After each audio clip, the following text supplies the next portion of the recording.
Welcome, ladies and gentlemen, to another episode of Comics Remixed. I'm Junior alongside my heterosexual life mate, David Sanchez. That's right.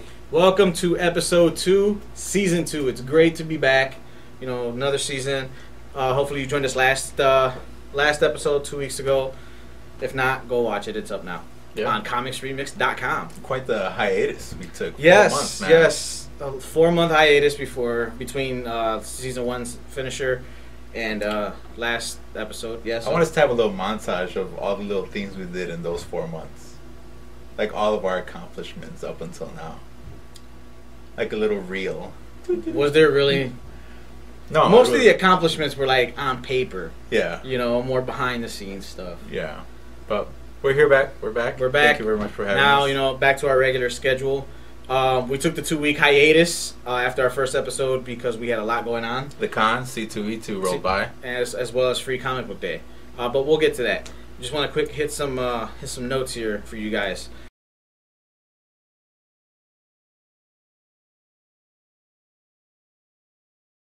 There's been a lot going on. The warm weather is now upon us, and with that, summer blockbusters. We'll get to review for Iron Man 3 coming up in our Movies Remixed segment a little later on. We'll try to keep it good and bad, 50-50. We'll try. We'll try. Besides that, I mean, that's always the big thing, but with summer, also in comic books, you have the big summer events. Yeah. Age of Ultron. Age of Ultron currently going on. Infinity starting in August, and sometime I want to say in July, if not June, DC is rolling out Trinity War. And as far as indies go, Valiant right now has Harbinger Wars, which is a crossover between obviously the Harbinger book and Bloodshot, and you have Planet Death going on over in Exo Manowar. You know, I've heard great things about Valiant. I've picked up a few issues. It's not bad writing. It's really good. It's really good writing happening over there. As far as DC with Infinity, I don't think Marvel's Infinity. I mean, with DC's event, Trinity, yes. Am I ready for another DC event? You know, I'm still one of those guys that are on the line thinking that the New 52 itself is an event. Yeah, it seems exactly. That way. You know, I don't know. It's just like they're referring to it too much, like they're shoving New 52 down your throat. It doesn't seem like it's not a full relaunch. The last time they did a full relaunch was '87. After Crisis on Infinite Earths, which was perfectly fine because it worked. So if you're going to say do a relaunch, why not do it and go ahead with it? But do it right. Right. This is 52 was a pretty big You know, I mean, it's still kind of happening, I guess. It's not like, they didn't think it through. That's the problem. It's not like it's sitting there going, well, you know what? It's a complete relaunch. You know, like in '87 when they relaunched, it was completely scratched. Nobody knew that there was a universe beforehand. That came in way they years later. Up to the point where like it'd be so cool and we'd make so much money having an issue every week of the year, and then blank. Okay. For the fact that Pandora, Phantom Stranger, and The Question know what happened, that there was 3 separate universes with the whole Flashpoint thing, and so that just goes to show that, okay, if you have characters existing in your new universe that know that there was a universe prior to this, it seems event to me. Yeah, it's like you made 3 bishops. Yeah. Which, I mean, for the future! Yeah, the sole purpose of characters like bishops or cables is they either fix or create more plot holes. Pretty much. And with Age of Ultron, speaking of plot holes and time travelers, as you brought up Cable and Bishop there. I wish I had it. We're not sure exactly where Age of Ultron is taking place, and it's like in a possible future, in the near future, who knows. We all know that the heroes wake up, the world is overrun by Ultron. They decide, you know what, we got to go to the future and kill Ultron there because that's supposedly where he's ruling from. He's in the future and he sent the Vision back as his eyes and ears, which is kind of weird. So he's ruling them through time. Yeah. So he's like, okay, let's go to the future and kill Ultron. Where Wolverine is just like, well, why don't we just go to the past and kill Hank Pym before he invented Ultron? Which that actually makes sense. Right. So, as of now in Age of Ultron, Nick Fury and Cap and all these guys, Nick Fury is being white, by the way, so there goes your continuity again. Go to the future. Their plan is to kill Ultron, but the story has been following Wolverine and Invisible Woman, who have went back to the past, and they killed Hank Pym. So when they get back to the present, things have drastically changed. The city is being policed by SHIELD helicarriers. instead of the Avengers, they're now known as the Defenders. It's Colonel America. He's got an eye patch. It's like, okay, you killed Hank Pym, so you expect me to believe the world has changed that much? So it's kind of like somehow when the JLA, they introduced the evil JLA, like that happened with the Avengers. I don't know, man. I don't know. The only payoff we all know for Age of Ultron is going to be in issue 10, where they debut Spawn character Angela into the Marvel Universe, co-written by Neil Gaiman. So that's what everybody's waiting for, because Marvel's going on and saying Age of Ultron is the new thing. It's going to be, you know, it's the new future of the Marvel universe. Like, okay, well, what the hell's Marvel now then? Yeah. You know, they've got more books coming out after this that they've announced under Marvel AI, which is the new whatever Artificial intelligence Right. for books. I guess. More AR apps or something. But then in August, you've got Infinity coming out, which is the Avengers space thing, more with the Guardians and the Return of Thanos. And You know, to touch on something that that actually was brought up through Age of Ultron. I'm sorry, we're from a different generation. You think about the cooler version. Yeah, the cooler version. Okay, an interesting story that could have happened, to use the term loosely, remixed. No, go back into the past and killing Hank Pym. Could you imagine why that hasn't been done or thought about a long time ago? Butterfly effect. That was a big reasoning in the issue. Aside from that, like, how much more of an interesting story would it have been, like, the many attempts to kill him in the past, but Right. what would have prevented him from dying? Well, the way From being killed. I like the way he killed it. Wolverine just slashed his neck. Yeah, well, that's Wolverine. Like- That's what you would expect Wolverine to do. Right. That's what he did with Magneto. Magneto fucking came back. So it loses its pizzazz. They're like, well, how much does Hank Pym? How much does his influence have? You think about it, like, well, not really. He beat. Okay, the Wasp doesn't get beat. You know, no more wife beaters. Ooh, but then it's just like, okay, he doesn't invent Ultron, but he also doesn't invent Vision. Mm-hmm. Vision doesn't go on to marry Scarlet Witch. Maybe because of that, Scarlet Witch doesn't have her breakdown and cause House of M and all this other stuff. So it's ripple. Or she could continue an incestual relationship with her brother. That would have been freaky. That could have caused a breakdown. House of M would have still happened. Bam! Blew your minds, people. That's why time travel sucks. Alright? Alright, moving on. Like we said, big summer stuff. You know, we got a lot of movies coming up this year. We saw the trailer. I finally saw it because I refuse to really be entertained by trailers. I'd rather just sit and watch the movie now. It's my new mindset. The Wolverine. What'd you think? The trailer. You know what? I love the concept that they're taking away his healing factor in the movie. Okay. At least that's what you get from the trailer. Now, are you going into this movie with high hopes? You know what? Yeah, I have to, because you're talking about the same company who released Avengers, who really did raise the bar on how these movies are done. So you have to go in this excited. I'm also glad that aside from Hugh Jackman, you kind of have a different creative team as opposed to the one that did Origins, because Origins sucked. Yeah, it just did, people. So yeah, I am excited about this. I'm excited about the depth to Wolverine. Okay. Well, we also got Star Trek Into the Darkness on board, which is about 2 weeks away. Star Trek. I'm hyped for that one. I'm not a Trekkie either. Go figure. Well, like we mentioned, the Wolverine, Man of Steel, which I am super hyped for. So that's awesome. And Thor in November. Big points that are being done with Man of Steel. They got rid of the kryptonite, which is actually great for a movie, because unless you're a nerd, that's a very nerd thing to understand, kryptonite. How this little rock could kill him. It's not a mainstream thing. It's not a mainstream thing to be acceptable. And also, the villain, y'all. A villain that he could actually go toe-to-toe with. Not Kumar. Yeah. So already, 2 things right there, I'm won over. Alright, now, last in movies, I gotta ask you, man. The pictures have been floating around. Michael Bay's Teenage Mutant Ninja Turtles. Have you seen the photos? Yeah, I have where it's the skeletal, in like those skeletal suits. What do you call them? The motion suit, the CGI suits, Yeah, the whatever they CGI are. suits, yeah. It looks interesting. It looks, I'm going to give it a chance. That's all you can really say. I'm just happy that the Turtles are getting another live action movie. You know, after seeing part 1, yes. I'm not getting into that. After seeing part 1 again in the big screen, yes. Now, closing out this segment, we're going to run down a real quick C2E2 review 2013. Now, we've been going to cons almost every year since like 2003. Yeah. Con goers. Yes. I must say, since my first fanboy experience way back then, this has been absolutely the best convention I have been to in years. It was almost like a revisit to that one Wizard World. That was that. That one, was fun. Yeah, was that the first one? Was that the one from 2003? Where we had lunch with Turner. Yeah. No, that was a little later. It's like 6. Somehow it feels like a cycle has been created. Like we came full circle and we survived these crappy cons and we're back to the glory of the con. Yeah. All in all, man, we had a great time. We had a lot of footage, got a lot of great interviews, which we'll be posting very soon. So keep your eyes peeled for that.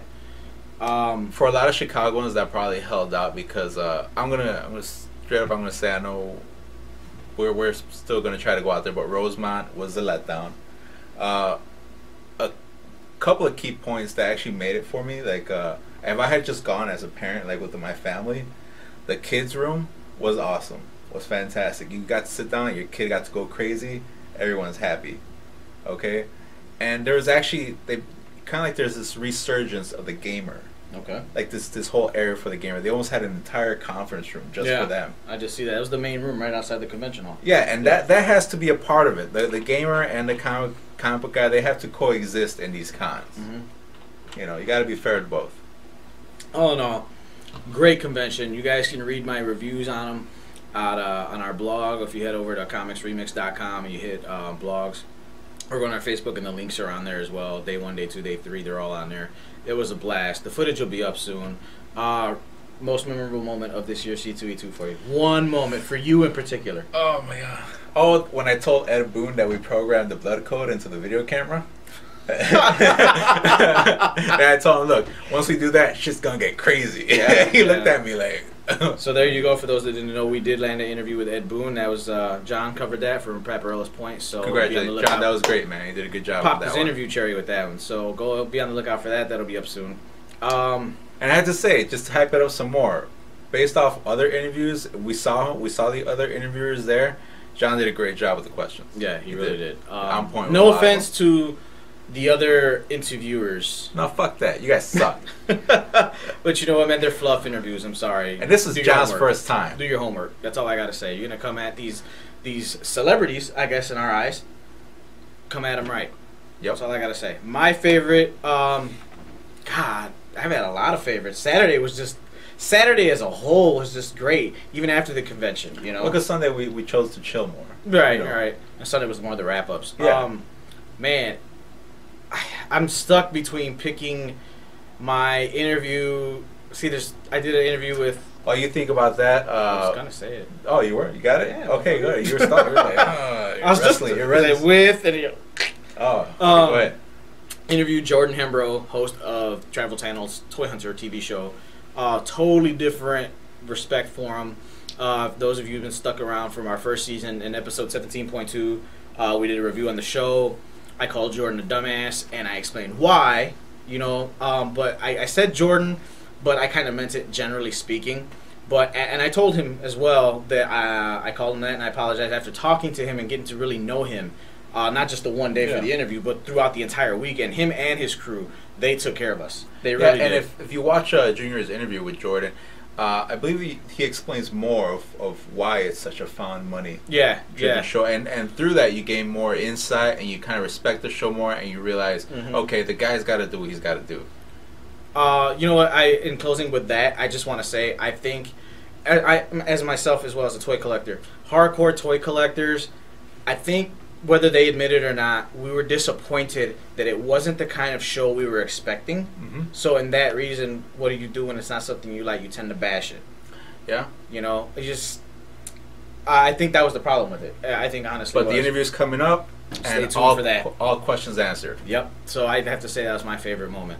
But moving on, check out our, goddamn. Forgot what I was gonna say. Oh, yeah. Spotlight. Yeah. Sorry. Spotlight coming up. Well, we took the show. Go ahead. We took the show on the road. We took it finally. So stay tuned for the Spotlight coming up next. Thank you.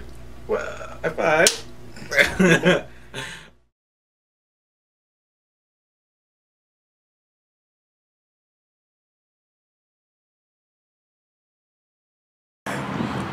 Hello everyone, welcome to the Spotlight with Comics Remix. We're outside of Quake Collectibles here in Schaumburg.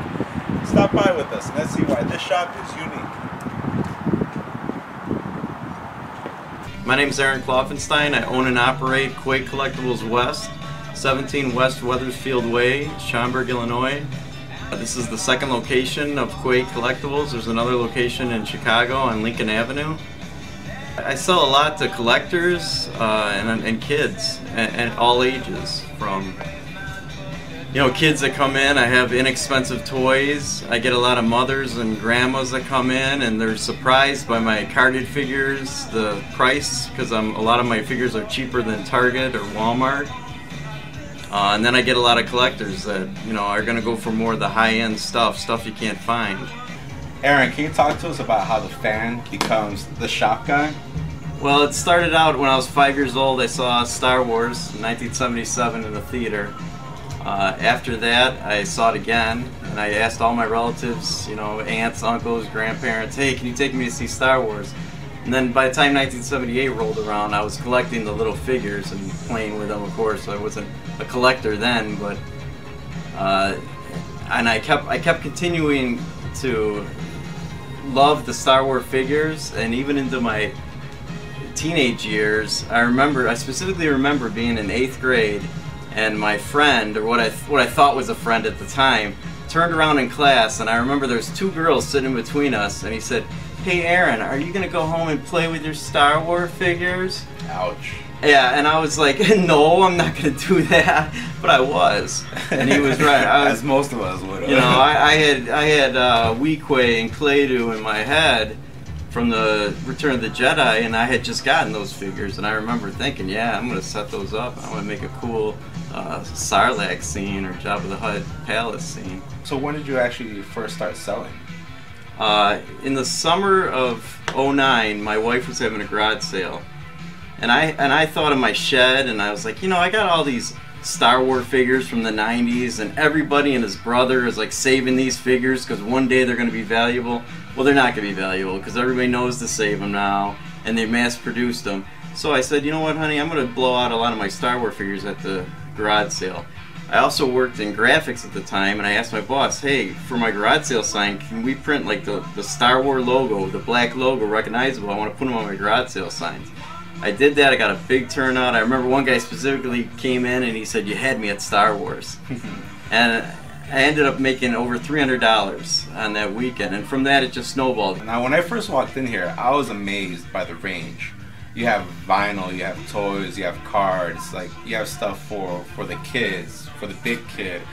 And I asked you that question. I asked you, why isn't this store sectioned off between like having your music section, your toy section, and what was your answer?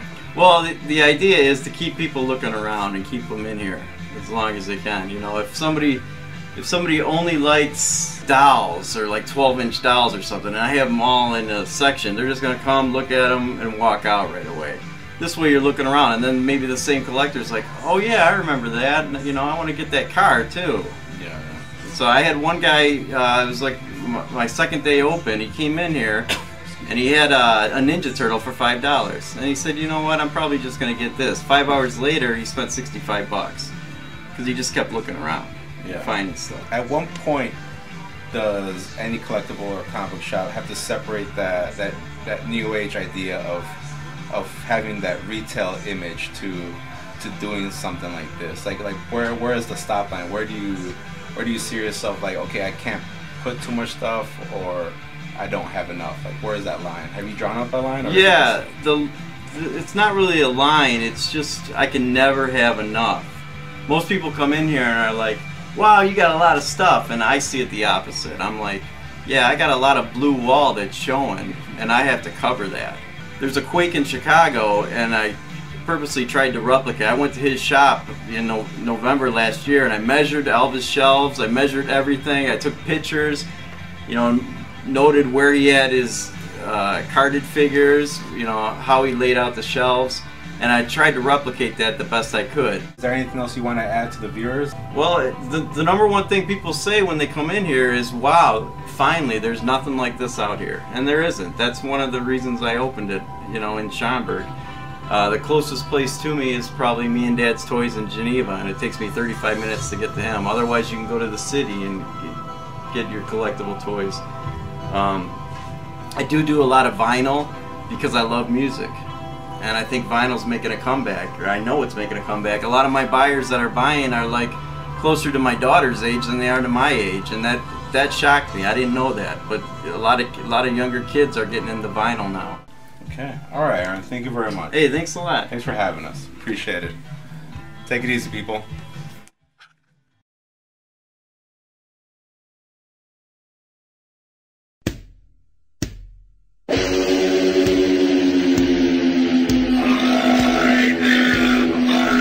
Hey everybody, Movies Remixed. This episode, Iron Man 3. We'll try really hard to keep it with the pros and cons, but stick with us if we get a little bit emotional. Junior, your thoughts, Iron Man 3. Do you want my pros or cons? Dude, just hit it. What did you like? Alright, first of all, Iron Man 3 was a... Wait till I explain before you guys jump down my throat. It was a good movie. It was not an Iron Man movie. I went to go see Iron Man 3. I did not want to see Tony Stark Part 3. How much of it had to do with the director? I'm sure a lot of it, even though Favreau was producer. Iron Man 3 was too much like the original two Lethal Weapons. It was too buddy-buddy with Tony and the kid, and also Tony and Junior, you just got negative. Gotta hold out. Keep it on the chain, man. You didn't say anything. You just said he yeah. said at the beginning what you like about Telling you people, emotions are gonna run high right now. We're gonna give you a break. John, kick it off. What made the movie? For me, it was just all the armors. I mean, I wish they could have showcased them a bit more. Negative! We have nothing positive No, we're gonna give this a shot. Go ahead, John. But I mean, though, like, I'm glad that they just didn't have just, like, the regular red and gold suit. They had the Silver Centurion, spoiler alert, Heartbreaker, Igor. They just had a lot of them. I like that, the variety. That's kind of what Tony Stark does. As a consensus, the visuals are great. The score, music was pretty good. It was decent. Comedy-wise, how did you guys feel? There was only like 2 moments in there that I really laughed, and they're both with Tony and the kid. Comedy-wise, did you feel a little bit too much Transformers 2? You know what I'm getting at? Yeah. Not kind really. Of. Not so much, though. Not so much, right. I have to agree with you. Not so much, but it was a pinch of it was in there. I felt it was too much cheeky. Too much cheekiness. But I don't know. I feel like what actually kept me in the movie was when the rhythm actually picked up. I felt it was like the music, the armor, the visuals. Like somehow I was being hypnotized into loving this movie. Because I have nothing but negative stuff for this movie. That's why I'm the moderator. Because you see me now, I'm just going to tear this motherfucker up. So, honestly, true feelings, Junior, give it up. Now I can go? Yeah, cut loose. Cut loose, man. Like I said earlier, it was a good movie, but it was not Iron Man 3. The whole thing with the Mandarin, it was so horrible that it's not even worth mentioning anymore. It's just like, it's a given. Like you're allowed one F-up, and that was it. Don't even discuss it. That's how bad it was. Reveal the plot twist. Go ahead. Okay. Spoiler alert. Spoiler alert here. The Mandarin in the movie starts off as this big terrorist guy. He's killing people all, on camera and everything like that. He has this big, what is it? Like not a cult, but like a following, or all his followers or whatever. Kind of like think of a terrorist. Think of Bin Laden. He's Bin Laden. He's the head of the 10 Rings. Pretty much, yeah. Only to find out by Tony Stark that the Mandarin is only a hired, street actor? He's a cokehead street actor who was hired to portray an idea. And the Mandarin turned out to be just that, an idea, by, what's his name? Aldrich Killian. The head of AIM. Yeah, the head. The head of AIM, which a customer pointed out to me, and I don't know how I missed this. The most stupidest reason to become a supervillain. Tony Stark stands you up on a rooftop New Year's Eve. I didn't get that till now. I kind of get that he was a loser all of his life. Right. Now he has power. Yeah. Power makes you more what you are, which is like this evil asshole. I get that. I think he was just too much involved in a flashback moment to... it was very much that flashback. Okay, Tony pissed some guy off in that's the all it was. Millennium, and now this happened. There wasn't really much else, much more depth to that. My other problems with the movie... movie... It's like a high school rivalry. And I'll keep it short. There was no reason for Iron Patriot to be in this movie other than the fact that you want to sell merchandise. No, I agree. My other issue... I liked when Pepper got the armor, because it served the purpose. You know, it helped save her, which was cool. But towards the end, when she had the extremist virus and she went all quote unquote She-Hulk on the guy she's punching the back, I was like, no, that's too far. I think there's a huge issue where your ultimate bad guy goes through like this evolution, this bioengineered evolution where he's supposed to be a greater Superman type of character, and I was expecting some super soldier thing to happen. Instead, it became hokey and they breathe fire. So let me ask you something. You've seen how these guys were getting their ass whooped left and right. Yeah. How does one punch to the gut defeat the bald guy at the end? No, Plot he holes, man. punched like a pulse rate at the same time. Just That bullshit. Okay. Last gripe I have Go with ahead. the movie. Mark Ruffalo was signed on for 6 more appearances as Bruce Banner / the Hulk. I feel this is a wasted appearance. For those who haven't seen the movie yet, stay after the credits. Mark Ruffalo and Tony Stark have a one-on-one. it's a Marvel Worthless. movie. You A have question to for wait both the of you credits. guys. Worthless. This is supposed to be a bridge / a sequel to Avengers.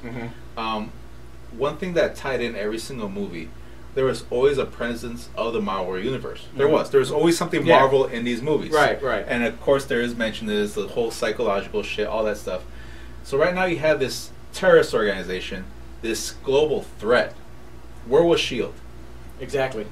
Yeah. They were in all the Iron Man movies, they were in Thor, they were everywhere. Where was S.H.I.E.L.D. in this movie? Where was, I mean... Maria Hill was They were over taking talking to shit. Ted in How I Met Your Mother. Samuel L. Jackson was too busy being a Uncle Tom over in Django Unchained.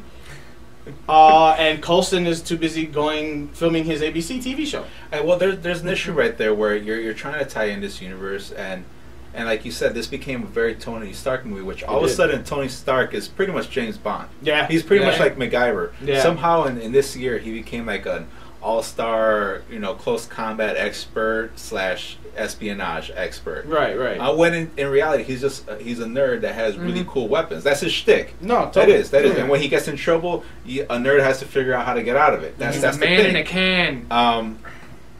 But really, this whole thing is happening. You're like, okay, so S.H.I.E.L.D.'s not there. Your next question comes in: where's Captain America? Where's yada yada yada? Where in the comic books, we always have that cushion. There's always an answer to that. This was pretty much a standalone movie. Yeah. Okay, and going on to the Ruffalo appearance, even that wasn't somewhat of a tie-in. How'd you guys feel about that, I just said it was a wasted appearance. John? I mean, like, it was good for like the stupid comedy relief, but Which we already had too much of. Yeah. It was unnecessary. there was no point They to should it. have used it to. They should have used that moment to expand or promote something, or Now- get the viewers talking positively. How did you guys feel about the fact that every single character that had some type of presence in the first 2 movies had to have a side story? Did you guys catch that? Yeah. I didn't mind it because they were side stories, but they were small. It didn't take up too much of the movie, Are you and it sure? gave a little bit background. Yeah, at least in my eyes. Yeah. At least in my eyes. Not the root It you know what? Honestly, I really didn't even notice it till you brought it up. So it really doesn't affect it. It just gives a little bit more meat to the story. So, but as long it didn't really have anything to do with the plot.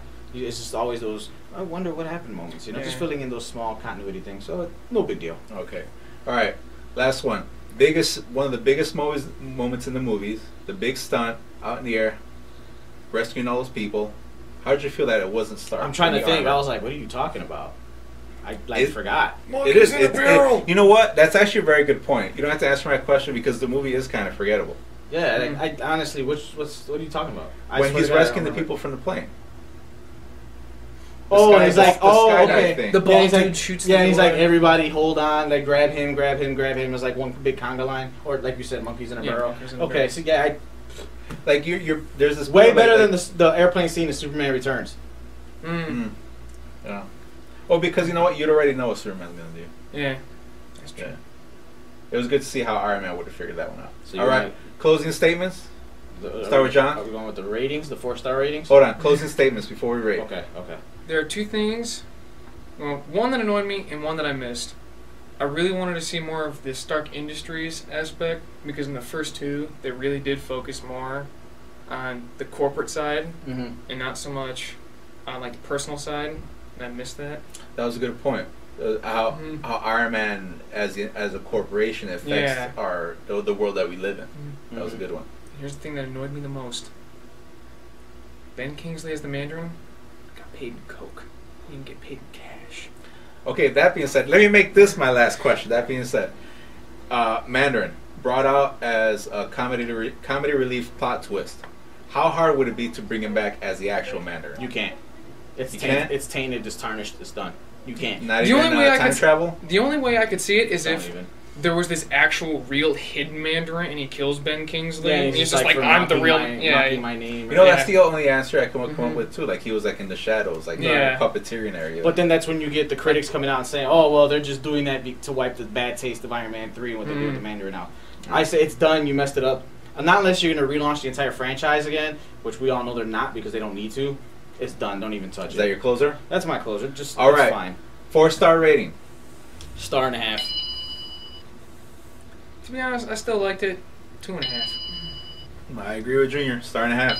I was only... The excitement kept me in it, but it was an empty movie. It was one of those things where it was exciting in a moment and you were waiting for something else. And there was just something you were, I don't know what it was. Can't put my finger out, but I just didn't get it. Like, it didn't deliver that one moment I was looking for. I'll put it like this. The skydive sequence. Super heroic. There's this build-up. Your energy's up, up, up. The moment you And realize... away! No, the moment you realize that he wasn't in it, you're like, oh, that Yeah. was the movie. Yeah. It was very templative. Very much set, like, we need this, and that. Edited together. Yeah. There you Star go. and a half is generous. There you go. And for another segment of Movies Remixed, thanks for watching. Next up, Paparella's Point.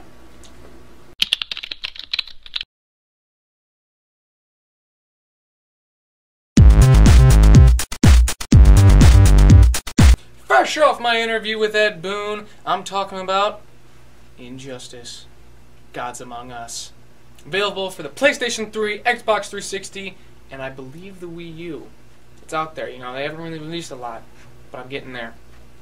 If you don't know, Injustice is the DC Universe fighting game. Basic plot summary: alternate universe. Batman, Wonder Woman, Green Lantern, Aquaman, and Green Arrow get transported into this alternate universe where an undisclosed event has changed the lives of many superheroes, and Superman is the bad guy. I'm just saying right there, that pisses me off. I'm sick and tired of seeing the strongest character in the DC universe as the bad guy. I want to see a story that has Batman as the bad guy. He's the so-called guy that's got contingency plans for every single member of the Justice League. Why ain't he the villain? I don't know. Ed Boon. That'd be a nice sequel. I got you, bro. But I have to say, though, I really like the game. The mechanics are solid. Gameplay, you really have to know what you're doing in gameplay. This isn't Tekken or Street Fighter where you can just button mash crazily. You have to know what you're doing, you have to be able to string combos together, and you have to be able to know when to hit your super move at the right moment. Which I gotta say, NetherRealm Studios, you guys did a great job with those super moves. They're so cool. That in the flash color. It's like Euphoria. It's great. Back to gameplay. Gameplay is solid. Movement kind of lags. You really have to choose whether you want to use the D-pad or the actual analog stick. If you're using the D-pad, you're able to get solid dash movements. However, with the analog stick, it works better if you're going for the jump and duck tactics. Jump and duck. Jump and duck. It's like dodgeball. Cutscenes in the game, they bother me. They bother me because it takes away from the graphics, and here's why. NetherRealm Studios, I'm sorry, you guys could have put a few extra bucks into making sure that your non-playable areas were up to snuff. They looked like turd. Like, seriously. They look like graphics from Tony Hawk's Pro Skater 3. I mean, no disrespect, you guys. You guys were doing great. You guys are awesome. But come on. Like, it's like small scenes. They might be there for like 2 seconds, but please just make it professional. Come on. For me, please. But other than that, graphics are phenomenal. All the character designs are original. They didn't get any help from DC. They didn't get Ethan Van Sciver. They didn't get I didn't get any of the other artists that are at DC. I can't name them off the top of my head right now because I'm in the moment. But they are original, and I like them. It takes away the association it has from DC, and it makes it more NetherRealm Studios-esque. That they really had a hands-on approach to it, and I like that.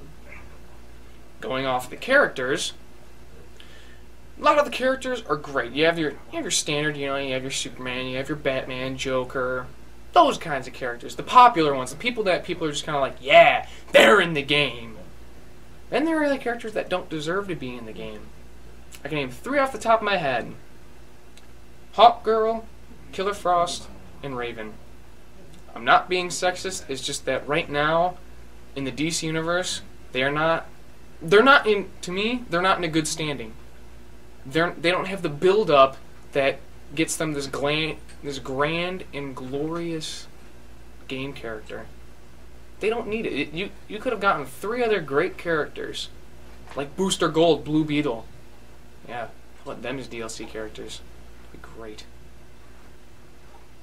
Oh, speaking of DLC characters, NetherRealm Studios has announced Lobo, the Last Zarnian. Can't wait for that.